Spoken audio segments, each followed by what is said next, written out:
NetSparker, the developers of a comprehensive automated web security platform that includes web vulnerability scanning, assessment, and management. NetSparker's desktop and cloud-based security solutions employ a unique and dead-accurate vulnerability scanning engine that automatically verifies vulnerabilities and provides a proof of concept. For more information, visit them on the web at securityweekly.com/NetSparker. Are you an enterprise dissatisfied with overpriced analytics software that can't keep up with modern data? If so, then GravWell is the solution for you. GravWell is an unstructured data analytics platform for enterprises who demand total data visibility across their network. GravWell lets your security team go beyond the SIM and fuse data sources to correlate and answer questions you didn't know needed to be asked. Go to gravwell.io/securityweekly for an unlimited data trial and gain uncompromising visibility today.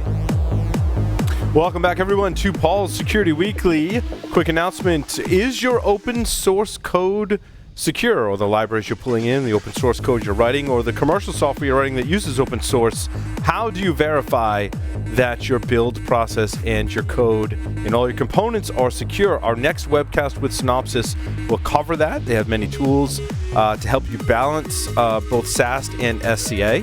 Our portion is really cool. I'm really super excited. I get to talk about some of the work I've done with building out containers for both deploying open source components and software, as well as customized software, to reduce your attack surface and make sure you do things like the benefits, for example, of not running as root means attackers have a tougher time installing additional tools after the fact.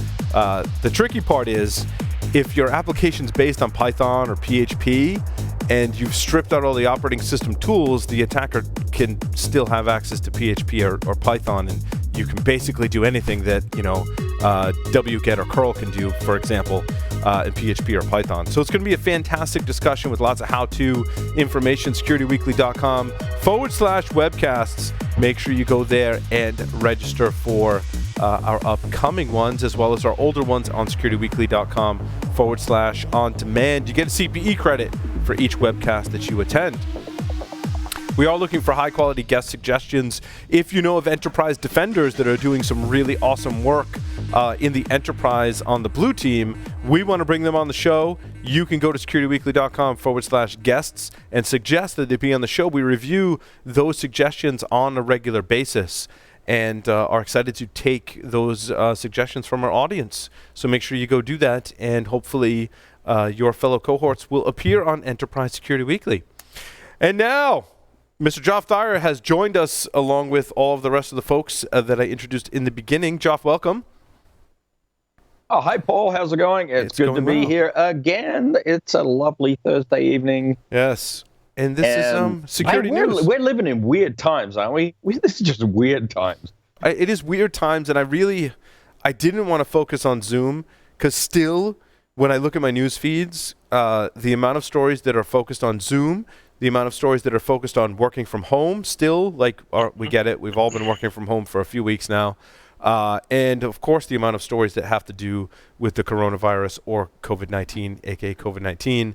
I tried to stay away from those as much as I could, only where it was super relevant, and focus on some of the other things that might be going Paul, on. If we could potentially get one of those out of the way. No, I'm not saying don't talk about it. I just, Oh, yeah. Well, don't jump into it yet. I mean, I had one more comment, but now I'm having a but I totally agree with you. I actually got to the point that I cannot watch the news during the day. I will read just one story about current status, and then on. And here's the other thing. Here was my comment I was going to make. So John called us up on a regular Black Hills business meeting, and he's like, hey, guys and gals, I got an announcement. We're like, okay, what's going on? He's like, here's the deal. You're going to have to work from home, just like you did last week. Yep. That was it. Right. It's like, oh, wait, what's changed? Well, for pen testers that do a lot of remote work, nothing has changed. Right. Right. Not as many on-sites, if any. Yeah, not as much travel. And you know what? I actually needed a little bit of downtime, so I'm not minding that too much. Yeah. Well, I had a lot of stories. Does anyone else want to? Is there a story that you guys had added that you really wanted to talk about? Lee, Larry, Joff, Tyler. The only one that I had was a Zoom one, and yeah, that's fine. And it's more that I wanted to talk about it because I was thoroughly disappointed in that it was, oh my God, Zoom is broken, and we're not really going to give you a lot of details about what the hell happened. Apparently, there were 15,000 plus Zoom recordings discovered online, but they don't. And they said, "Oh yeah, these recordings, they might have had sequential numbers, but we're really not saying. And we didn't tell you where they were, but they alluded to an Amazon S3 bucket, and they didn't say what period the videos were from, or if the problem had been fixed." Or, how long they had been out there. Are they still available? Larry, Is it still a problem? That's the one of the pressing questions for me, and I do have some thoughts and questions on this, is that in their own software process, do they know what videos were exposed from what time frame in which S3 bucket? Because I would imagine that my educated guess is that those are created on the fly programmatically and rotated through. So probably someone made a boo-boo either on the ops team or the dev team or some combination of both that exposed the share, and they're going through CloudTrail logs and other things trying to figure out what it was. Hopefully they know. That, to me, the more important point is, what's your process for knowing what the impact of this breach is? Now, my other investigations into this, and I use the term investigations loosely, more of my own thinking about it is, in Zoom, right, you can record a call either locally to your computer or in the cloud, right? Or can you do both at the same time? I'm not even sure. But if you are and you get Zoom bombed by an individual who is under the age of 18 and you're recording, are you then at the end of the call or during the call, perhaps, in possession of child pornography? And if it's being stored on Zoom servers, is then Zoom in possession of child pornography? And I think it would depend on the type of Zoom bombing. I mean, if they just Zoom bombed and were fully clothed, then fine. Right. But if they Zoom bombed and they were naked and under the age of 18. Yeah. Oh. That's my point. That sounds like a really bad day for any general counsel. I think you've got an intent problem. Yes, Tyler summarized it correctly. It's a bad day for general counsel because, I mean, we know the laws on this because most of us, if not all of us, have probably participated in investigations to bring the scum of the earth to justice that does those sorts of things. I certainly have been involved in such investigations in the past. And the law is very clear. Like, there is no gray area in these laws. You're either in possession or you are not. And it doesn't matter how. It sounds like a really hairy predicament. Yes. So I mean, that's a good reason why you should be locking down your Zoom calls. We put passwords on even more of our Zoom calls and are even more diligent about locking them once they are in session.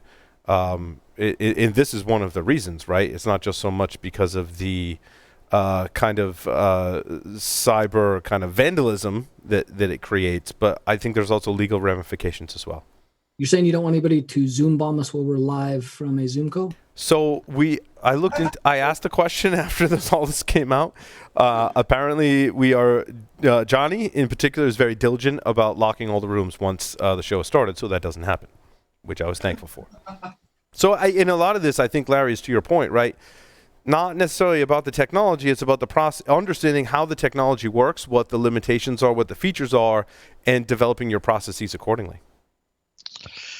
Yep, and the article had not a lot of detail, and that's kind of what we've come to expect, not a lot of detail, but it was so full of FUD, like, oh my God, the sky is falling, and then not really giving us enough information to make a good decision about what our risk needs to be. But our risk decisions need to be. You know what's interesting, Larry?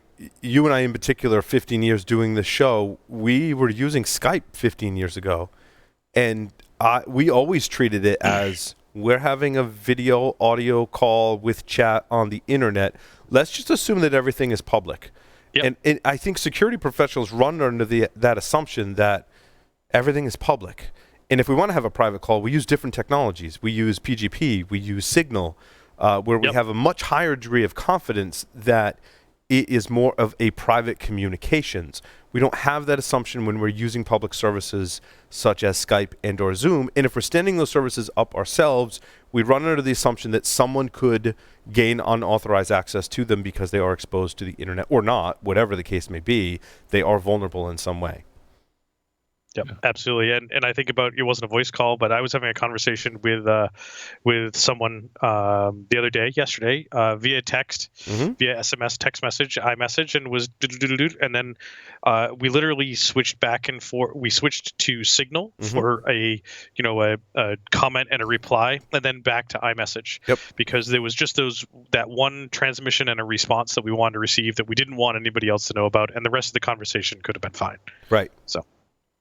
Agreed. And that's what I think the advice that most of us know listening to the show, and that should permeate down to your friends and family about how to treat these communications, which is what I really think this lesson is all about. Yeah. Yep. Let's see. Where do we want to go next? I had one. Yes, go ahead, Lee. So I came across this FireEye report on global spread of zero-day hacking techniques. We've occasionally postulated who's going to blow a zero-day on whatever scenario we happen to be talking about. And FireEye pushed a map of the different countries that are using zero days. And I know they have to be detected as zero day. I get that. But I thought it was interesting to see the spread, because we've usually limited zero days when we're talking about them, just a couple of countries. And one of the conclusions is there are a few vendors that are allowing people to buy into that space.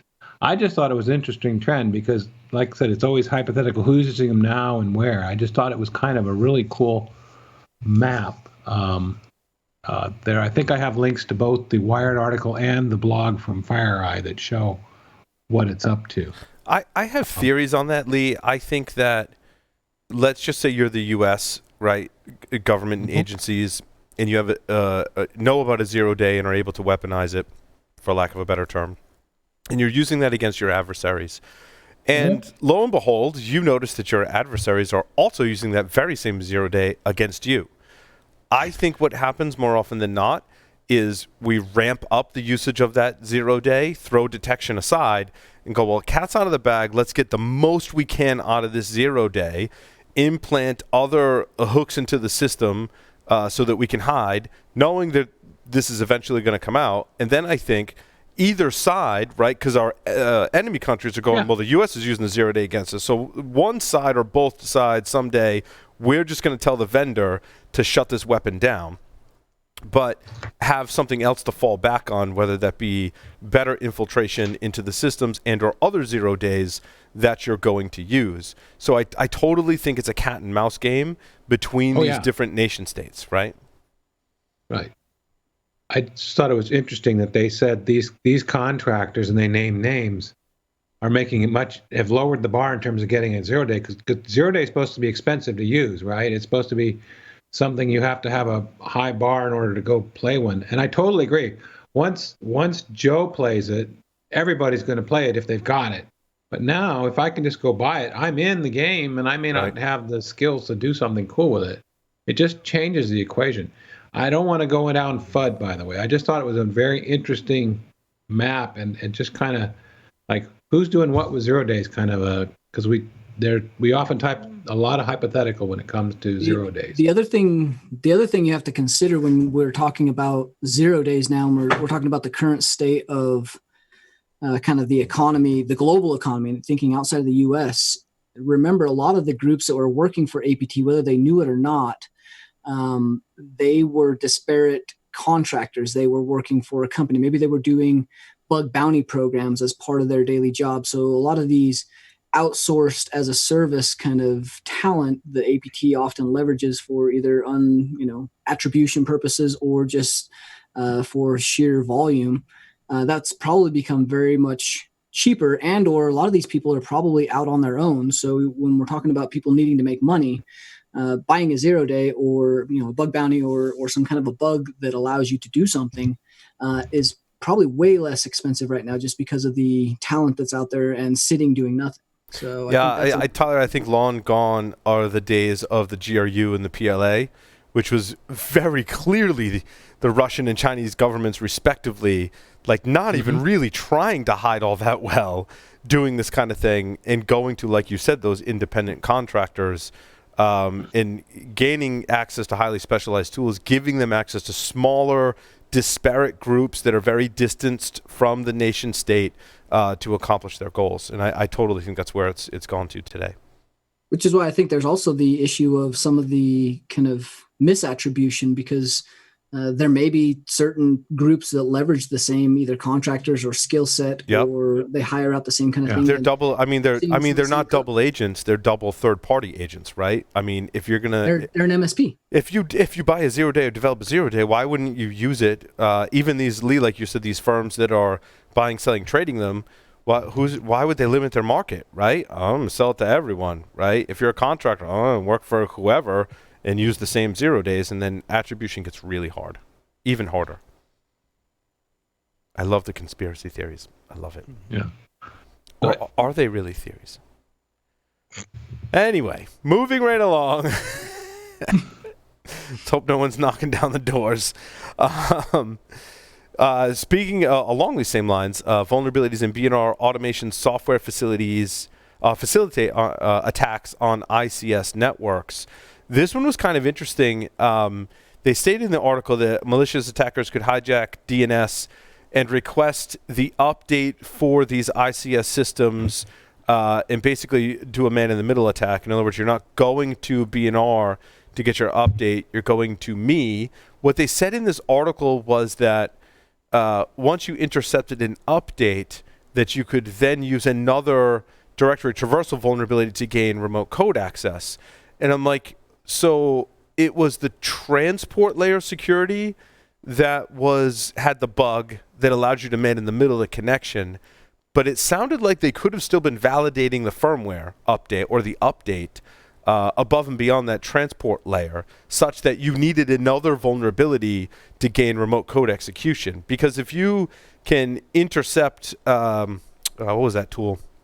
There was a tool that I can't remember the name of, but intercept the updates and then provide an update. The transport layer security is separate from the signing of that package to say this isn't coming from the software provider, so therefore I'm not going to install it on my ICS device or my PLC. But if that check's not in place, I'm just going to replace the firmware on your device. I don't need any other kind of vulnerability other than the fact that I can intercept and man in the middle the update process and send you my own software. That's my back door. And quite frankly, that's a much better back door than trying to rely on something being vulnerable or some kind of code execution vulnerability. I'm just embedding myself in the software, and I can hide much better and easier.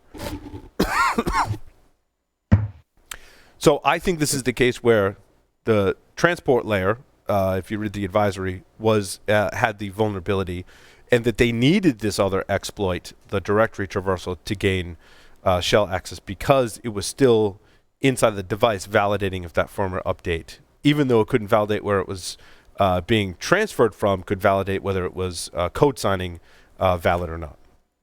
That's pretty common, right? When you're talking about having to mess with either firmware or update processes, there's usually a multi-exploit kind of phase that you have to do. Either you're leveraging some kind of a collision for that CRC check, or leveraging the fact that it's just looking at a file name or some mistake that the manufacturer's made or the hardware people have made. So having multiple exploits in order to get this upload capability, and then the execution piece, that's a... Right. Oh, and OpenWT, we didn't talk about it last week. OpenWT had a similar kind of issue. Yep. But you could bypass it if your package was the same size. That sounds really bad when I say that. Sounds terrible. That sounds really bad. And I kind of thought at first, I'm like, so how do I get my package or I package on OpenWrt like the same size? And then I looked at the code. I was like, oh, that's actually pretty easy, because you just pull the size of the legit package and then just pad, make sure yours is smaller and just pad accordingly. Yeah, you apparently don't have that problem, do you, Paul? Yeah, I mean, my package is usually smaller, so it works out. And I thought we did talk about that last week, but I could have sworn we added it at some point. But either way. Oh. Definitely along the same lines. Yes. I was actually hoping Jeff would be here because Jeff would love my article number 8. And it was an article on how to harden your Kubernetes cluster for production. I started to look into a little bit of Kubernetes and start reading some of the books to familiarize myself with the terminology and how you actually build clusters and such. But when I read this article, I was like, wow. So this is basically a lot of fundamental security things that we've done for a long time as applied to Kubernetes. There was, I think, very few specific things to Kubernetes in this list. And kind of to Jeff's point that it's, the same thing, just kind of a different spin on it. Yeah, I was just looking at that myself, Paul. It's like, yeah, harden your operating system, use encryption, yeah, use role-based access control. Everything that we've known for years, right, just applied to Kubernetes. Like use TLS, patch your operating system, like you said, Joff, role-based access control, segregate your resources into namespaces. I mean, that's just in any microservice environment, right? You have, I think, a much easier time. Kubernetes has a lot more complexity, but a much easier time segregating resources, right? Really reducing your attack surface and saying this service can only talk to this service on this port. In fact, even if I don't have what would be considered traditional firewall controls, only that service is running on this microservice because I built it to only run that one service, and only this other service can talk to it is great. So yeah, a lot of the advice was stuff we said. You're just reminding me and everybody that and I think it's worth saying, good security practices are built on good solid architecture practices, and if you architect things correctly, the security will naturally flow out of it. Agreed. If you don't, if you wing it, then good luck. Well, and I love the term wing it, right? What happens is if you wing it, there's very little access controls. And that could be firewall rules, that could be roles, that could be permissions. Those, you just leave all those open so it works. And I think a lot of people in organizations, when they're faced with standing up Kubernetes to run their applications, it's a daunting task. There's a lot of complexity, right? I mean, they're running thousands, if not tens of thousands of containers. And so your first pass at it is kind of like, let's make it work first, and then you kind of work your way backwards. But Jeff, what I think is correct in what you said is step back, spend more time in the architecture phase, and you'll spend less time in the implementation phase and troubleshooting phase, right? That's right. That's all right. Exactly. Yeah. Right. You're not saying that once you get it working, you should just leave it deployed, because that's usually what happens. That's exactly what happens, Tyler, right? Exactly what happened. I mean, we've seen that in every organization we've ever worked with, right? In some capacity. There's always that team that was under pressure, right? That project that was under pressure and had to get it done. And then they're always like, oh, we'll go back and secure it later. And then they're like, so what happens if I start to go back and secure it, and then things break and people complain and they go, don't touch it? Yeah, or you add the dev pipeline, or you start to build out your dev, prod, and test environments, and any or all of these are just a flat network because you basically are migrating what worked over to prod and then moving on to the next update or iteration and trying to improve on it. So yeah, they are really complex, but again, direct Kubernetes like security and advice, I've seen very, very little. We've done a lot of Kubernetes stuff lately, and the engagement I'm on right now is 100% like SaaS and Kubernetes and Docker deployment for a whole big organization. That's a very large organization. They have no traditional infrastructure. They have no office infrastructure. They don't even issue corporate laptops. It's all kind of bring your own device that they provide like a stipend for. So like attacking this and kind of understanding how dev pipelines and what the risk footprint is from a SaaS deployment or a Kubernetes deployment in AWS. Like there's a ton of complexity to it. One thing that the article mentions, Tyler, is that you should use a hosted Kubernetes service. And I was talking to some of my old and new friends at Verica, is a startup. It's actually some of the engineers that did and managed and created some of the chaos tools at Netflix. And we got talking about Kubernetes, and they're like, I'm like, so do people run it themselves, or do they host it in any, all three major providers have a Kubernetes service? And they're like, so they usually start out trying to host it in a cloud environment, pick Azure, Google Cloud, or AWS. Yes. And then they get the bill, and then they go, wow, we can host this way cheaper ourselves, and they build it themselves. Yeah, right. But they have a lot more work to do from what I've been told. I haven't attempted it myself yet. Definitely on my project list, but that's what I'm told. Just the setup alone, like the architecting piece, like you start to look at security-based groups for networking, and then you start to add in IAM roles, and then you start to add in like service accounts for IAM roles for different Kubernetes clusters or swarms or the dashboard even.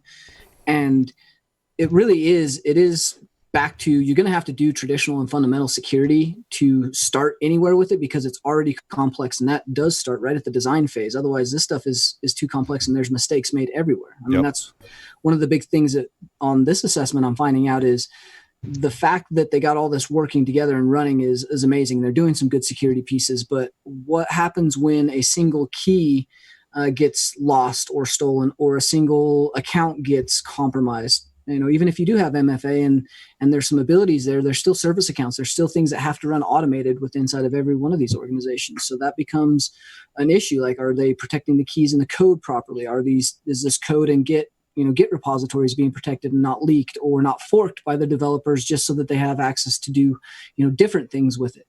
Like, these are hard people. One mistake in your git ignore file and you expose keys. And then it's a nightmare to figure out which keys did I leak and what did an attacker do with that, and where are the logs and as to what happened, right? .gitignore is my bane of my existence. I always forget the .ds store on my Mac. Yep. And the air quotes, hidden directories are the ones that are. Sure. I use the ones that get you. Well, I use PyCharm and a lot of the tools from JetBrains, and they create a .idea directory where they store the configuration for your IDE. And I always ignore that, because what will happen is someone else will pick up on that. And also, I think inside of those XML files, that you also have passwords, and I am not quite sure how they're stored, probably in clear text. So I always try and ignore those out of Git. But you read articles, and Jack, our junior developer, is like, oh yeah, I was reading about that. It's really hard to get those ignored from Git. So we had to spend a significant amount of time to make sure that those weren't getting into Git. And I hate relying on that, right? It kind of pains me, but right now I have to rely on that. The way I'm managing keys is make sure you ignore your .env files. It's bad.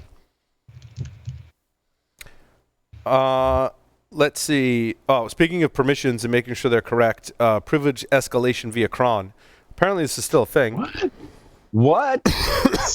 Are we talking like 1990s? I mean, what's going on? So this was a recent article that was posted to Medium, and basically it comes down to probably 30 plus years old. If you're running a cron job and it's a shell script, make sure users don't have access to that. Like, when I read the article, I was like, oh, is that what you mean? I was like, oh yeah, that's what you mean. So don't do that. But now with container, we talked about thousands or tens of thousands of containers and Linux systems being spun up all over the place, how are you controlling what permissions are on all of your Linux systems? Because even people that think... I know what you're doing. This is pop quiz question. You're running everything in your Docker container as root. That's how you're doing it.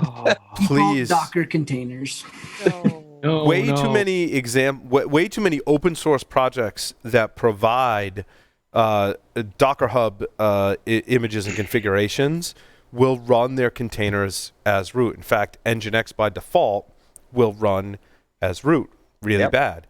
What I found was the advantage of running it as non-root is you can't use apt to install packages because you're not root.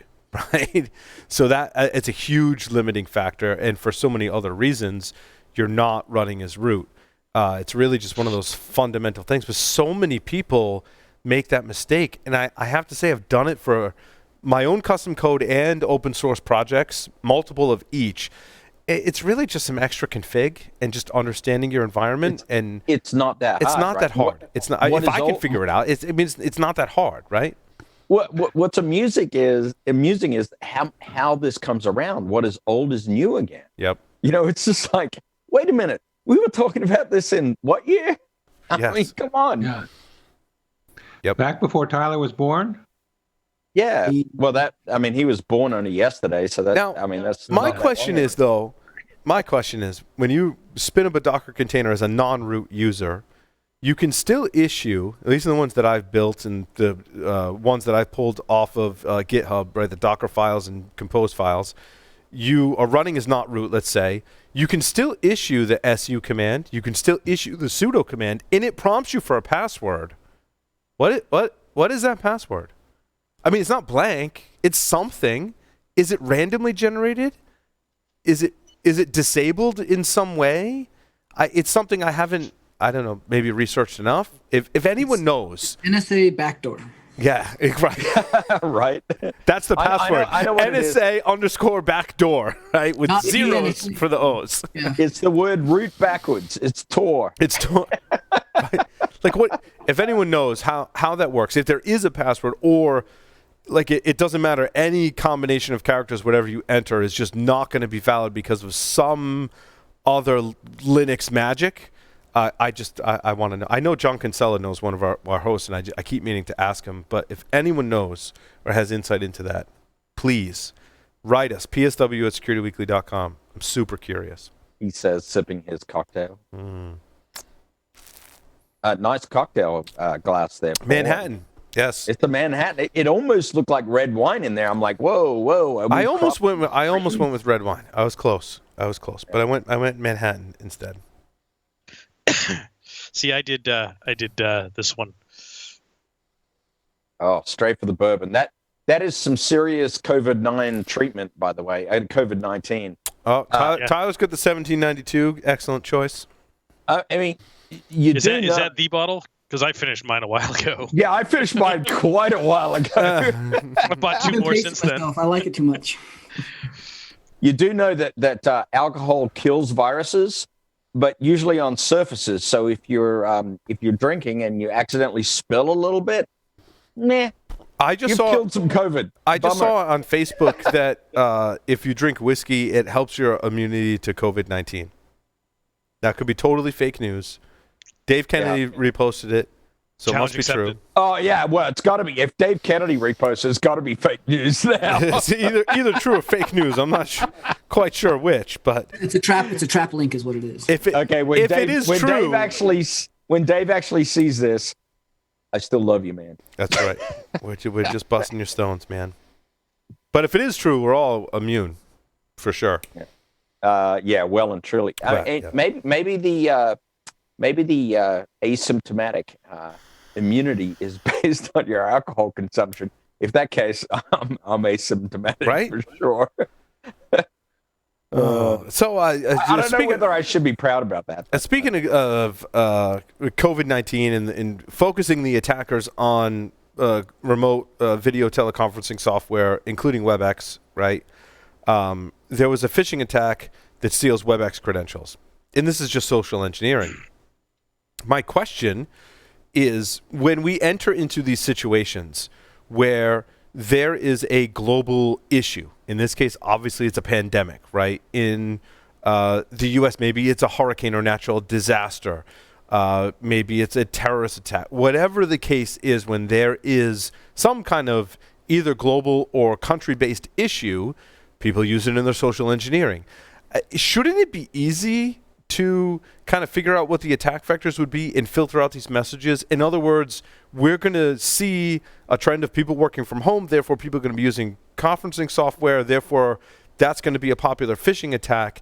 Can't we filter that stuff out easily to say, hey, email system, if you're getting all these emails from not validated Cisco domains that are updated, telling users to update WebEx, well, just drop those. I mean, I guess I could be an IT person sending an email to my users going, hey, make sure you update WebEx to the latest version, and how do you differentiate that from phishing attacks from messages from Cisco? Yeah, that's a big question you're asking there, Paul, because there's a lot of attack surface, right? Yeah.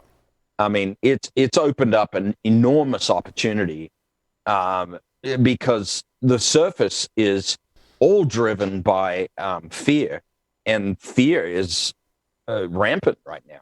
I mean, let's face it. I mean, everybody is significantly afraid, and they will jump on COVID, especially COVID-based or related ruses, Right? Which is, we actually had a discussion at Black Hills, and we pretty much decided that we need to be a little careful because there is a point of going over the line and pushing too far. And there's humanity to think of, right? Now there is related ruses. I mean, you can certainly, work at home ruses, right? Yeah, have grown significantly. For pen testing companies, I think they're legitimate fodder.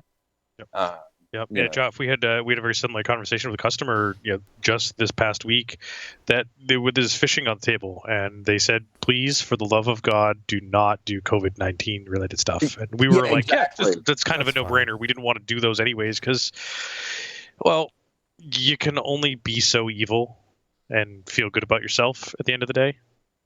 Well, exactly the discussion I had with a customer, like literally today. But on the flip side, our people have a heightened awareness to COVID-19 based or work from home based email phishing attacks that when they see something else, they're more trusting of it because it's not a work from home or COVID-19 related scam. No, that's an interesting point, actually, Paul. I think people's baseline has been adjusted, which has opened up a window of opportunity for other vectors in phishing, as sad as that is. I mean, right. You go with the trend or you buck the trend, right? To gain success. It just goes to show you how, as an attacker, you're going to win most of the time with phishing, which is really sad. Yeah, I was going to say either way, I think right now the trend is you're still going to win with phishing no matter what. And whether it's COVID-19 or something else or work from home or just a general phish, I think you're probably going to have equal amounts of success. Yep. For sure. Also, the PowerPoint vulnerability due to malicious mouse over attack. I thought this was kind of interesting. A little bit of FUD, I think, because when I saw the demo of it, like basically they send a special format of a PowerPoint file that's read-only and pre-packaged. And Microsoft has put certain protections in there so that you can't, in that PowerPoint file, download files, except there's a hover over feature when you hover over a link that you can then trigger to download a file. What I saw in the demo is that when you do this attack, it does require a significant amount of social engineering in that there are two pop-up windows that the user has to click on. So the user has to click twice, not just hover, but also then click twice through a series to once to download the file, to trigger the download, and another time it looked like to actually run the file. Now this does apparently evade some of the built-in OS protections with Microsoft Defender, but does rely on the user to click twice. Now, we could also say that users are going to click twice, whatever. No. It's even easier than that, Paul. As a semi-professional phishing guy from time to time, what you do is you just tell the users you just tell them what to do. Yeah, on like the page, you're going to see these two pop-ups. Make sure you click them. Go ahead and click on those things. And that's why Microsoft tell them what to do. They'll do it every time. And it's a great point, Jeff, because Microsoft is like, we're not going to fix this because it relies on social engineering, and we can only do so much. Yeah. Which I mean, I don't know if I necessarily support that 100%. I mean, I can see both sides of it. Certainly, could Microsoft do more to mitigate this attack? I think the answer is yes, right? But I can also see Microsoft's side, like, where's the line as to how much we design and redesign our software to prevent against these elaborate social engineering attacks that require the user to be socially engineered to click twice, right? I mean, that's that defense in depth, right? Like this is not new. There's CVEs from 2009, 2010, like 2017. We abuse PowerPoint all the time. It's what gets sent. Just like any other Office product. You have protected view in place. You've got GPOs. You've got a hardened endpoint. You've got EDR. You've got outbound filtration. You've got some good visibility around that. Like this is like layered defense. Getting the fundamentals right is what will protect you. It's not a patch from Microsoft, because you play around in Office for any number of minutes and you will find something that you can abuse. Like we are always finding a way to abuse Office. So, this is in PowerPoint's OpenXML show files called PPSX files. Yeah. Have you guys used those before in attacks? Yeah. It's pretty common, and there's other ones for other applications with inside the Office product that leverages a very, very similar kind of attack. That hover over one is, again, the hover piece is not a new function and it's not unknown. Yeah. So social engineering 101 and that layered defense in depth is kind of the only way to really get that right. And then I hate to say it, but Tyler's right. It's interesting. And then you got to host a Webdav server. It's a Webdav extension, which is, I think. So, I mean, that's talk about an old terminology and in technology that has been in the security news and exploitation business for a long time. Is Webdav. So Webdav is one of the big pieces that is still being leveraged, and there's a ton of ways to leverage Office applications that people haven't looked at and are not looking at for Webdav, just because of how Office works, how connections are made outbound. Like anytime you put Explorer within that side of Explorer, anytime you put a SMB link or you use some kind of URL or UNC link, like that's how SMB is designed. That's how Windows is designed. That's how the Office and applications are designed. Like you're not breaking it. You're not finding a 0-day. You're leveraging the function of the OS and the program. Exploitable by design. And isn't that a great title for this episode? Well, actually, Tyler just reminded me of something, and I've seen this in customers time after time. We talk about not that I want to go on a tangent too much, but we talk about go on a tangent, Joff. Go on a tangent. Yeah, we talk about network egress filtering, and one of the TCP ports that is going to get you completely screwed every single time is if you let 445 egress your network, because I can plan any number of UNC path-based attacks on the inside of your network. And if I send those hashes out to an internet-based resource, there is not a damn thing you can do about it. I mean, there is a damn thing you can do about it. It's watch your ass get owned. That's right. Or you could block outgoing 445 to the internet. Or you could block outgoing 445. I mean, for the love of God, I mean, the number of times I've seen that, it's like, all I have to find is one publicly writable share in that environment that everybody surfs to, and it's just like game over. Yeah, now you would think the Windows 10 firewall would automatically block that by default. Why does 445 need to go outside the network? I guess if you had multiple. So how would it block it going outside though? Because the firewall or the host-based firewall is only aware of your local network, right? And it's going to pass. No. If you had a very smart Windows admin who was determined to lay down that policy on the endpoints, they could certainly do that. They could define their internal sites and say, "Thou shalt not talk to anything other than these particular things over 445." I mean, could they define RFC 1918 and just so you can talk to those, but not the internet, right? Yeah. No, it is totally a thing that they could do. And you could do belt and suspenders, going to Tyler's defense in depth perspective, not only block it at the host-based firewall, go ahead and block it at the perimeter as well. And therefore, if one control fails, you've got another control backing it up. That's the way to do it correctly. Right. And I'd like to amend what we're sort of saying here about the block at the perimeter. It shouldn't be block at the perimeter. It should be block, log, and freaking alert, and tell someone to go investigate what the hell's going on. Well, yeah, but then there are organizations that told all 500 people in their organization that didn't have laptops that you're going to come into the office, maybe not all at once. You're going to pack up your desktop and monitor and keyboard, and you're going to take it home. Yeah, we heard this from our guest just 2 weeks ago. I forget. Yeah. Richard Clark said it on PSW as well. And in that case, you want to have that policy locally on the system. So when they bring it home, even though now it's their network perimeter, not yours, right? So defense in depth, Joff, right? Exactly. Yeah, 168 at PSW. It was Dick Clark. Exactly right. It's just, oh my God, the damage is just egregious. I mean, it's just like, that's one of those things. UNC Path, it's just part of the operating system, right? That is just like the ultimate exploit. Zoom had that vulnerability, but what's interesting is I know for a fact, 99% sure I should say, that Skype had that vulnerability years ago, maybe even before they were acquired by Microsoft. And you got to imagine if you dug through Webex, they probably had similar, like a lot of these client software has had these vulnerabilities through various UNC paths and other paths. I mean, we've seen in the browser, file access, like all of these paths are paths to attack, basically, paths to exploit. Yep. So Paul, related on one of your stories that I thought was great was the feline secure. Oh yeah, that was great. Because it was a little video, and I'm like, where's the story? Oh, I got to watch this video. Mm-hmm. And true, absolutely true. To describe the video, it is a like a pet door that's open, and it shows you how wide it is. It's like 15 centimeters, and they describe the level of control.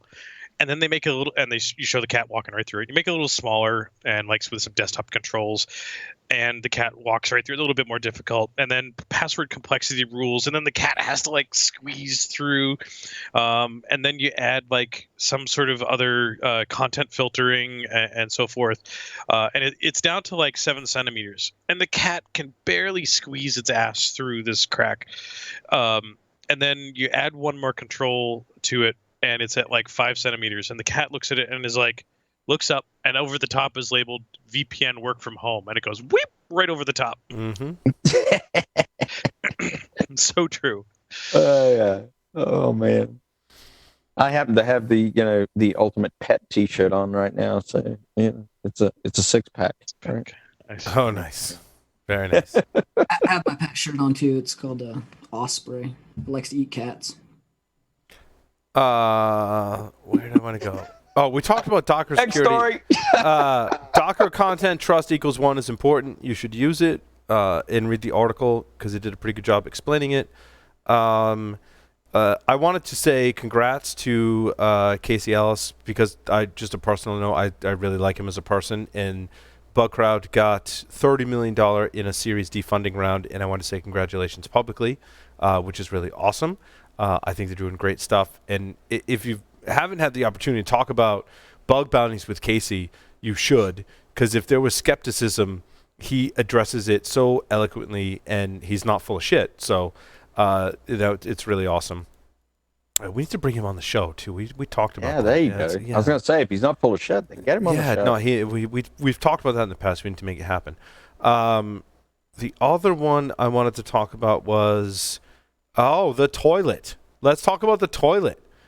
This, I mean, if ever with a show to like literally be going in the toilet, like we're literally going in the toilet. My comment was, "This is amazing." I was like, "Holy crap!" No pun intended. No right? pun intended. So, as if the world could get any weirder, this AI toilet scans your anus to identify you was the headline. And I was like, whoa, wait a minute. So the article says... is your anus like your iris? I mean, is it... Yes, that's what it's saying. Yes. You're kidding me. That's what, no. So the first thing it said was, this toilet will capture both your pee and your stools on video and process them with algorithms, according to Stanford News, that can distinguish normal urodynamics, that's flow rate, stream time, and total volume, among other parameters, and stool consistencies from those that are unhealthy to determine if your urine or your stool is an indicator of unhealthiness. It's like an indicator of compromise, but different. No, it's kind of the human indicator of compromise. Right. I mean, is nothing sacred anymore? Right? So my immediate thought was privacy concerns of where does this data go, right? Tyler, back to kind of your segment, right? Like, where does this data go? Where is down the toilet. Where is it being logged? I guess is a question. I mean, you just they write themselves. But now this is the more interesting fact, and I did not know this. You learn something new every day. It says, in fact, the toilet has a built-in identification system that scans your anus, a biometric that turns out to be like fingerprints or iris prints. The researcher says, "We know it seems weird, but as it turns out, your anal print is unique." Like I didn't think I would see the term anal print, like anal print and unique in the same sentence. Like those words aren't meant to go together. Wait. So now you're saying that a future security. All of these porn stars that are taking molds of their assholes and making chocolates out of them, we can use them to unlock their phones now? I don't know if I want to use my anus to unlock my phone, Larry. I'm just saying, wait. Not sanitary. Do we call that AII? Anal identifying information? I mean, we just have to refer this back to the whole Twitchy thing with him when the fingerprint sensor came out on some of the first iPhones. He was using Play-Doh, and then he was printing out pictures, getting by facial recognition. Oh no! Actually, he enrolled an additional finger that happened to be his penis. Nice. Yep, that's a thing. Apparently, it is. I didn't think. I don't see any set of like normal users like opting in for any kind of use for authorization access via their like are we going to put like something in our underwear? Like how are you going to use this technology? Like I don't get it. I don't get it either. Come here, big boy. Sit on my phone. I have always wondered if I mean the research the sad part is. Yeah, the sad part is, Paul, this story sounded so familiar for some reason. Yeah, well, we theorized about this before about, I think it's been a joke, right? Like stickers on the toilet that say, hey, this is going to analyze and do a drug test on your, fecal matter or your urine and stuff like that. Or, right. And apparently it's a thing. It turns out there was a story that we had very similar. It turns out to be fake. Episode 371 from May 1st, 2014. Yeah. I mean, this one could very well be fake as well. I mean, what is Stanford News? I mean, I'm not. I mean, what is the entropy on like your anus? What happens if you like drop a big one and like rip it or something, and you can't authorize the toilet at that point? Like, I want to know who did the research. Like, who had to do this research and stare at all the pictures of the anus and analyze them programmatically? That sounds like a horrible. That's a really shitty job, I guess. I suppose all what you determine is fun for a job. I mean, yeah. There's an ass for every seat, my friend. Oh boy! I think we need to move on to the next story. Can't believe I just made that joke. I know. My last thought on this is the toilet technology, whether fake news or not, is advancing, and you kind of wonder what the opportunities are going to be to hack this technology. And what the repercussions it's going to be those pay for bathrooms in Europe that you have to pay for. You have to like have your anus registered to scan it in to use it. That's actually not a bad use case. Yeah, then you wouldn't have to pay at all. You could just authenticate. Yeah, you authenticate when you sit down. It authenticates you. It's like clear for your toilet.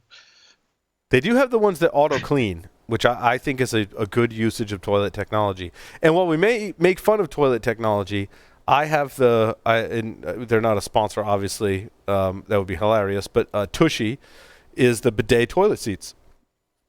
And in all this pandemic and people running out of toilet paper and freaking out about toilet paper, we have, bidet toilet seats. Anyway, I don't know what that had to do with the segment, but... I'm just thinking it's time to move on. I think we should have a movement and move on. Where are we moving to? Lee, you got any other stories you want to talk about? Is Lee still there? Lee is not. Oh, God. Lee dropped. Lee dropped off. One interesting article from Bruce Schneier on hacking society. Bruce's kind of thing right now is... the article says it boils down to this. Can we hack society and help secure systems that make up society? One component of hacking society, Schneier calls the public interest of cybersecurity technologists, a role for security experts that he's been advocating for to basically help improve the security of society or the society as a whole, cybersecurity aside, by us hackers. And I think we've all thought about that. We've all, I think, been at junctures in our life where you're like, I could help with that. It's not necessarily cybersecurity and hacking as we traditionally think of it, but maybe we could help make things better based on the mindset that we have as hackers. And that's what I kind of garnered from the article, and something Bruce is pushing for. And on that premise, I agree with where Bruce is going on this. Yeah, I'd agree also. I think we in the information security industry need to, think beyond just the narrow focus that we tend to have a lot of the time. The mindset that we have can definitely apply to a broad number of topics. And you know where I go to, Joff, is a lot of the manufacturers and businesses that made some type of apparel or clothing or something, and have retrofitted what they do, the knowledge that they have, to make masks for medical professionals and people in the U.S., right? I mean, that's hacking at its finest, right? And looking at what's happening in the world today and going, how can I help? How can I hack what I have to make something that benefits people, right? I think that's a great example. Well, I think another great example is a person we all know and love very well, and that's the kind of things that Johnny Long has done over time, right? Right. He has said, let's take our mindset and our motivations and our persistence, because the one thing you can say about the people in the hacking community is when it comes to intellectual problems, we're like bulldogs. We cannot stop. I mean, we will go after something with such a passion that you could put just about any problem in front of that hacking mindset, and we will solve it. And we're going to hack it, right? We will creative solutions, thinking outside the box, but coupled with persistence, I think is what really is the foundation for being a hacker, right? Yeah, exactly right. And it's we may not solve the problem with any kind of traditional mindset. Right. We may totally go around and out of the boundaries, and I mean, that's the basis of what you're describing. Every time our developer Marcin sees one of my solutions, he's like, that's interesting in a hack. I'm like, well, I mean, I'm a hacker. It works, right? It solves the problem.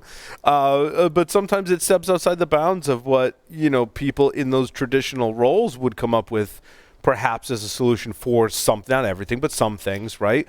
Where we may look at the problem differently. And that's also a characteristic of a really good hacker, is looking at the problem and the solutions differently. And I think it's required. The hacker mindset across multiple disciplines is that, I've been doing some amateur blacksmithing, knife making, that type of stuff. And one of the guys that I follow has a shirt. He's blacksmith, knife maker, has millions of YouTube subscribers. And one of his shirts says, it's not stupid if it works. Yeah, right. It's a great Same sort of thing. Yeah.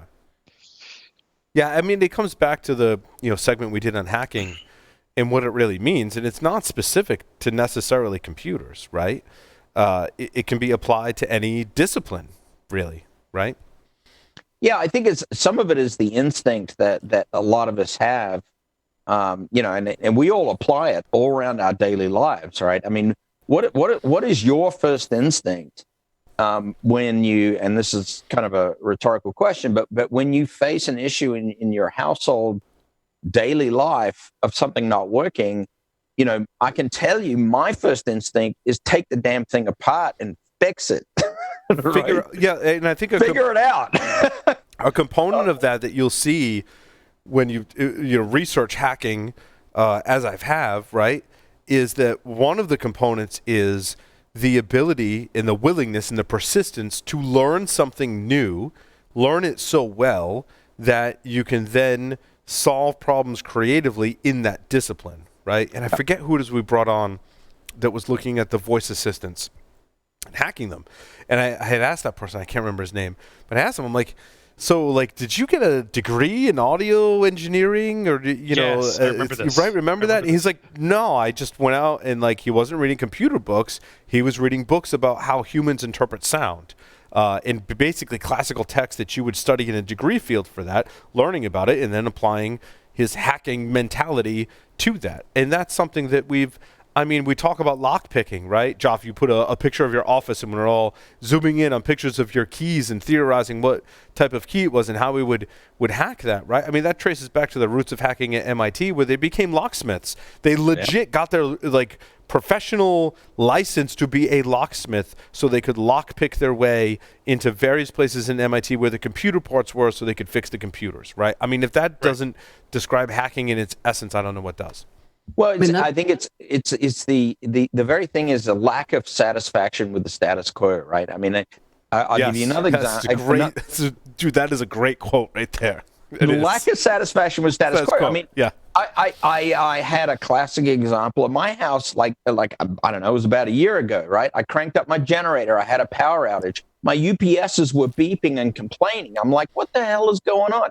I went out and got a frequency meter and I measured the AC frequency, and it turned out it was 60.2 hertz instead of being 59.999 or 60 on the mark. The UPSs were unhappy.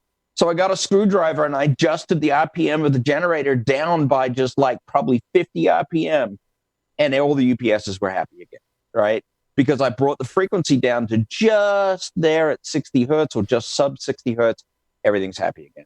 Right? That's the hacker mindset. It's like, I am dissatisfied with the status quo and I am going to change it. Right. Yes.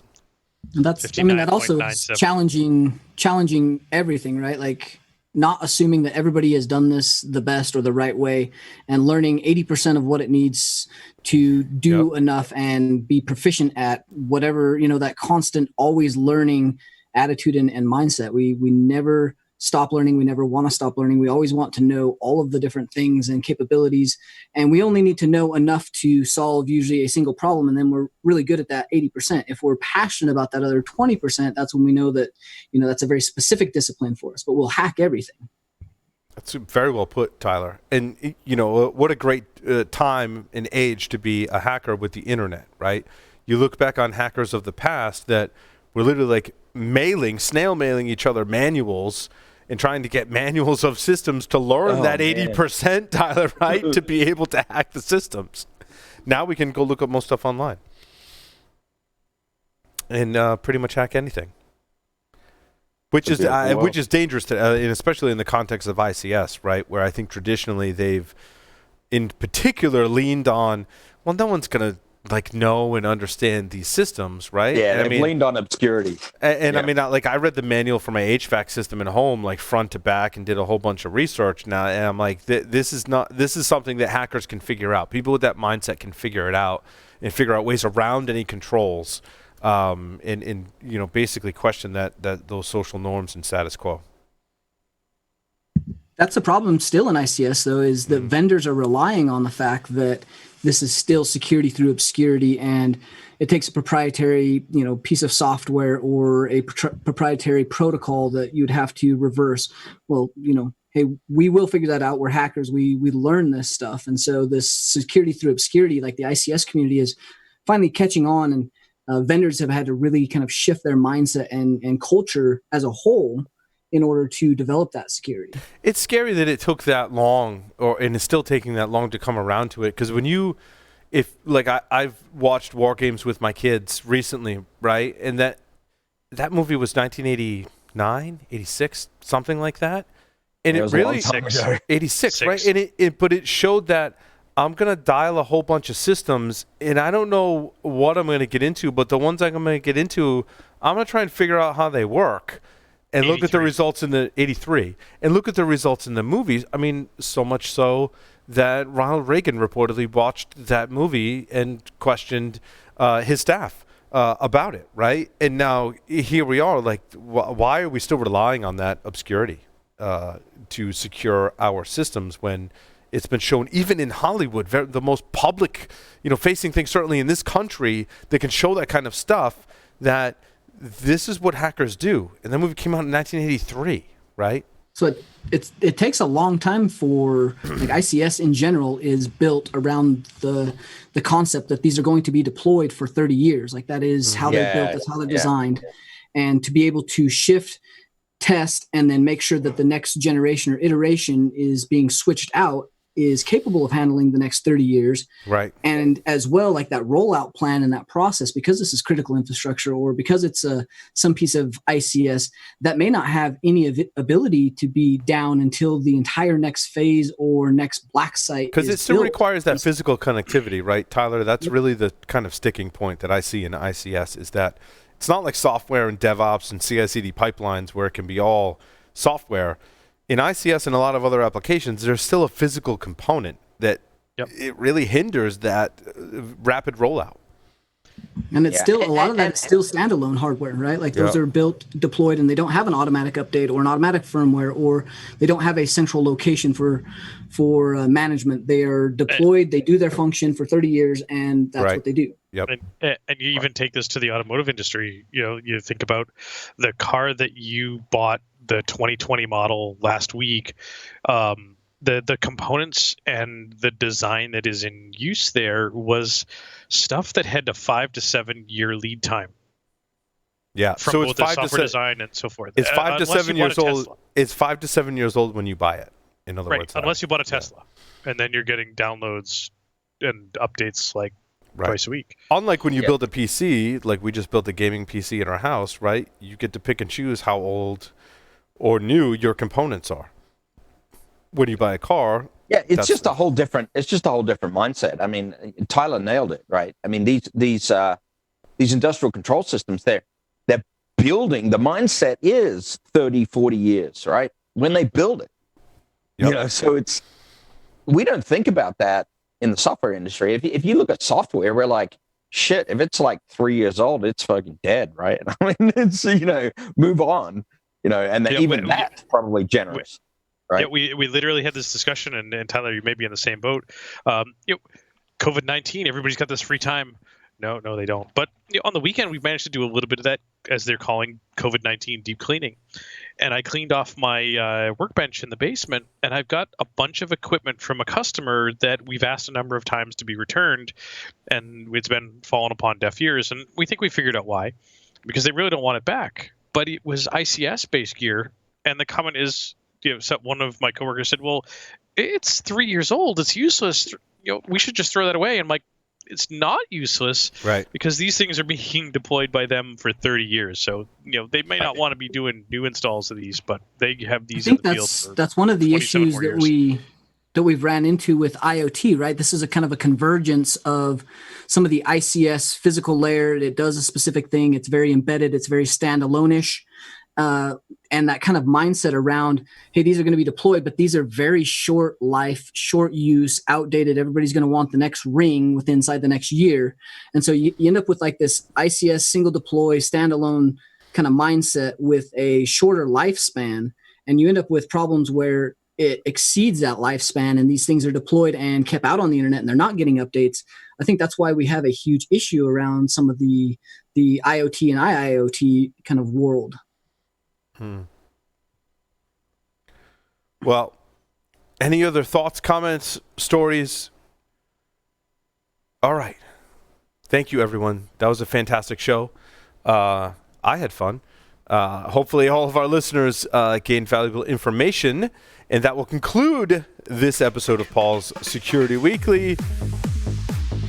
The live show, Jeff Mann's pre-record is coming up next, so stay tuned. It's a fantastic discussion.